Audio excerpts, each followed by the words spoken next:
may makulong, tulungan nyo. Nakagathered nga kayo ng mga walang kwentang ebidensya laban kay Presidente. How much more pa kaya na tulungan nyo ang Presidente mag-gather ng concrete evidence to what we call this, convict yung kinakailangan, kasuhan yung kinakailangan? Why don't cooperate to the Office of the Ombudsman, the National Bureau of Investigation, the Department of Justice? Instead na pagkaabalahan nyo yung walang kwentang impeachment complaint ninyo, ang suportahan ninyo ang impeachment complaint laban kay Sara. Kasi maliwanag talaga yun. Na kung saan ginasto niya ang pera sa hindi naman dapat pagkakagastusan. And that is what we call malversation. Diba? Suportahan nyo ang impeachment laban kay Sara Duterte because of his what we call terroristic behavior. Sipin mo ba naman pinagbabantaan ng presidente, sinasamba nyo pa?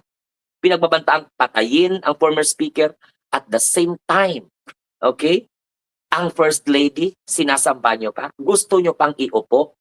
Hankam naman. Ano ba kayo? Tao ba kayo? O mga oranggutan kayo? Now, ito po mga kamunting tinig. Ang issue ng impeachment complaint ngayong araw ay isang malaki pong kaipalan. Wala pong basihan. Isipin mo ang nagbulgar ng corruption, ipapa-impeach ninyo. O, sa tingin ninyo, sino kaya ang susunod na lalaban sa korupsyon? Si Sara Duterte kaya? Pag iupo ninyo, labanan niya kaya yung korupsyon?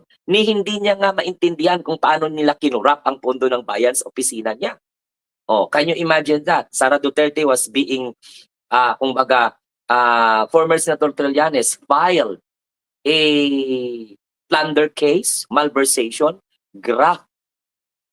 Oh, isipin niyo yung mga kamunti, yun ang dapat niyong titingnan. Dapat yung mga kaso na yan, yun ang inyong dapat na suportahan. Kasi maliwanag po sa sikat ng araw.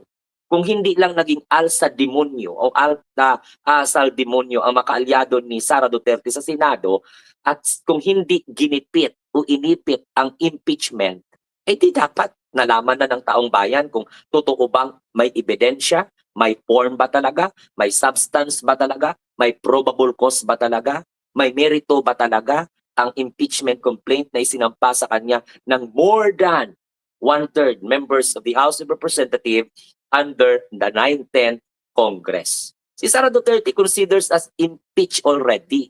Kulang na lang the conviction or what we call the acquittal or the same time the conviction na hindi po inunawa at inintindi ng former Senate President dahil gumawa po si Chis Escudero ng kanyang sariling katangahan at interpretation. Kasi akala niya kasi siya na yung pinakamagaling. Ang problema, pinagtatawanan na nga ultimo professor niya sa College of Law or mga UPians, pinagtatawanan because he doesn't know how to understand the meaning of forthwith proceed. Dapat yan ang tutukan ninyo, Chavit Singson. Yan dapat Topacio. Diyos ko, paniwalaan ninyo yung mahabang baba na si Renato Reyes na sus, Ginoo ko, simulat sa pulpa, nagrarally na yan, na humaba na lang ng humaba ang bagang niya yan. Parang makipag-contest kay Aimee, no? Sa kahabaan ng baba. Paniwalaan nyo si TD Casino. Ano makukuha nyo dyan? Kayo mga taong bayan, suportahan nyo yung impeachment na yan na kung saan wala yan silang pakialam. Gets ninyo? They are not elected. Matakin nyo mga kamunting tinig. Wala silang pakialam. Basta ang gano'n guluhin nila yung bansa. Ano bang may tutulong ni Chavit Singson sa pagpapaayos ng ating bansa? Pagpapayaman siguro. At saka ng kanyang mga alipores yon. Akala kasi ni Chavit Singson, ma-intimidate ang mga politiko, ma-intimidate ang mga matataas na mga opisyal ng bansa. Si Chavit Singson itong nagpa-file. Maaambunan tayo nito ng grasya.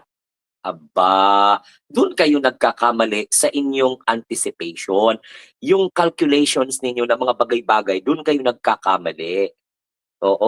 Parang imposibleng hindi nyo alam na wala dyan ang Secretary General. Kung sa kayong wala pang Secretary General ng House of Representatives, saka pa kayo mag-file para may reason kayo mag-alburuto kapag hindi po tinanggap. Sinong pipirma? Alangan naman na i-4 lang yun. Visit kayo, kabubobobo nyo. Impeachment complaint yun. Iiwan mo lang sa lamesa ng Secretary General? Hangag ba kayo? Iiwan nyo lang sa deputy? Has a deputy can forge the signature? Alin nga naman kayo eh. Wag ganun ba? Huwag magbinugo. O, klaro, number 1 yan ha. Number 1 po na reason na ibibigay ko sa inyo, ayon po sa aking pagkakaintindi, mga kamunting tinig at mga kabinggador, talagang binibigyan ko kayo ng idea na marami po na mga naiipit. Marami po ang mga natatamaan. Marami po ang mga nagigipit sa laban po ng Pangulo kontra korupsyon. Kaya umaaray sila. O umeepal sila para mapag-uusapan, para ma-divert po ang atensyon na yun. Gusto kasi ninyo, pailan natin ng impeachment ang Pangulo. O, wala. O may nagalit ba ang mga tao? Wala. Natutuwa ang mga tao dahil alam mo kung bakit? Hindi tinanggap ang inyong impeachment complaint. Na basura ang laman. Na wala pong basihan. Sir, paano mo nalaman? Ha? Na wala palang mga laman yan. Anong tingin nyo sa akin? Tanga ako at saka bobo ako, bulag ako at saka bingi ako na hindi ko naririnig at hindi ko nakikita ang komentaryo ng mga credible na mga tao? Totalmente, i-relay ko sa inyo. Now, ito pa mga kamunting tinig. Gusto nyo lang po makikisawsaw. Oo, sa impeachment. May isang impeachment na tinanggap Right? O, pagkakaintindi ko, dalawa O, yung pangatlong article of impeachment, hindi po tinanggap. Dahil, unang-una, makikisawsaw lang kayo. Hintayin ninyo yung desisyon. O, para lang mapag-usapan kayo ba? Isa pa sa mga nagpapalala ng situations ninyo, hindi nyo alam kung ano yung ipinaglalaban nyo. Why? Because you wanted to make ganti to the president because the president not able to respond your request, Mr. Chavez Singson. O isa pa sa mga dahilan diyan, yung pride mo. Ay akala mo kasi Chavez Singson, agad-agad susunod po yung mga tao kasi maambunan ng grasya. Ay hindi po ganoon. Ingay lang po ang gusto ninyong gawin.